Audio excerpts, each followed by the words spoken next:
नमस्कार। India speaks daily में आपका स्वागत है। अपने बयानों के कारण कट्टरपंथियों के निशाने पर रहने वाले शिया वक्फ बोर्ड के पूर्व प्रमुख वसीम रिजवी ने इस्लाम मजहब को छोड़ हिंदू धर्म स्वीकार कर लिया है।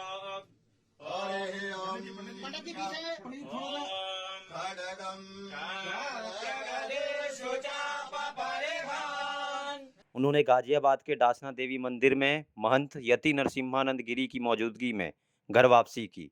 इस दौरान कई अनुष्ठान हुए। अब उनका नाम जितेंद्र नारायण स्वामी होगा। इस बात की पुष्टि स्वयं महंत नरसिम्हानंद गिरी ने की है। हिंदू धर्म अपनाने के बाद रिजवी ने कहा, मुगलों ने हमेशा परंपरा दी, हिंदुओं को हराओ। जो पार्टी हिंदुओं को हराती है, मुसलमान एकजुट होकर उसे वोट करते हैं। मुसलमान सिर्फ और सिर्फ हिंदुओं को हराने के लिए वोट करता है। उन्होंने कहा, मुझे इस्लाम से बाहर कर दिया गया है। हमारे सिर पर हर शुक्रवार को इनाम बढ़ा दिया जाता है। आज मैं सनातन धर्म अपना रहा हूं। बता दें कि वसीम रिजवी ने पहले ही घोषणा की हुई थी कि वो आज यानी सोमवार को सनातन धर्म अपनाएंगे। वो पिछले कई दिनों से मंदिर के महंत से संपर्क में थे। कुछ दिन पहले उन्होंने ये भी इच्छा जताई थी कि जब भी उनका इंतकाल हो तो उन्हें दफनाने की बजाय शमशान घाट पर जलाया जाए।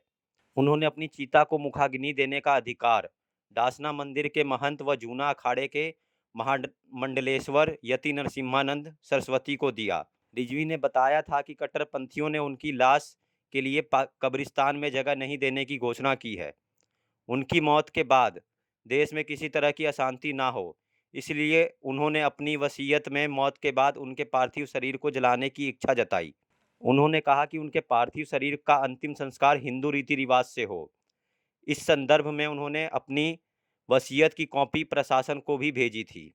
उल्लेखनीय है कि कुछ दिन पहले शिया वक्फ बोर्ड के पूर्व चेयरमैन वसीम रिजवी ने गाजियाबाद के डासना के महाकाली मंदिर में दर्शन करने के बाद महंत यति नरसिम्हानंद सरस्वती से अपनी किताब मोहम्मद का विमोचन कराया था। इसके बाद खुद असदुद्दीन ओवैसी ने उनके विरुद्ध शिकायत करवाई थी। शिकायत में कहा गया था कि किताब की सामग्री और आपत्तिजनक बयानों को उनकी धार्मिक भावनाएं आहत करने के मकसद से लिखा गया है, जो पैगंबर मोहम्मद के अनुयायी हैं और इस्लाम के सिद्धांतों को मानने वाले हैं। इस केस में पहले वसीम रिजवी कुरान की आयतें हटाने की याचिका दायर करने को लेकर भी सुर्खियों में रहे थे।